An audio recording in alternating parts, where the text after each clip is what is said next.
பொதுவாக நந்தின்னா அது காளமாடு தான். ஆனால் ஒரு ஊரில் நந்தியோட முகம் குதிரை முகமாக இருக்கும். இப்படி ஒரு இதை நீங்கள் எங்கேயாவது பார்த்துருக்கீங்களா? எங்கே பார்க்கலாம்? திருநெல்வேலிக்கு பக்கம் முறப்பநாடுங்கிற ஊரில் நந்தியோட முகம் குதிரை முகமாக இருக்கும்.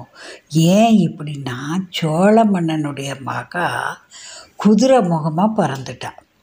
அவர் இந்த முறப்ப நாட்டு கோயிலுக்கு வந்தவர். எல்லா கோயிலையும் கும்பிட்டாலும் முறப்ப நாட்டு கோயிலுக்கு மனமுருகி அழுது, நான் இப்படி பொம்பளை பிள்ளை இப்படி பிறந்திருக்காளே, நான் என்ன செய்வேன்னு சிவன்கிட்ட அந்த கைலாசநாதர் நந்தியை பார்த்து, நீ இந்த முகத்தை வாங்கிக்கோன்னு சொன்னார்.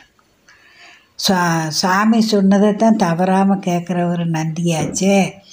உடனே நந்தி முகத்தை வாங்கிக்கிட்டார். சிவபெருமான் மன்னனை போய், நீ இந்த ஊர் தாமிரபரணி ஆறு தட்சிண ஆறா தெற்க நோக்கி பாயுது, அந்த ஆற்றுல போய் உன் மகளையும் கூட்டிக்கிட்டு 2 பேரும் முங்கி குளித்து எந்திரிங்க, உன் பொண்ணு முகம் மனித முகமாயிரும்னு சொல்ல, அதே போல் சோழ மன்னனுக்கு உடைய மகளுக்கும் தன் முகம் மனிதர்களை போல் முகம் கிடச்சிது. இந்த வரலாற்றை ஞாபகப்படுத்தும் விதமாக முறப்ப நாட்டு கைலாசநாதர் கோயிலில் பாருங்கள், நந்தி இந்த மாதிரி குதிரை முகத்தோடு இருப்பார்.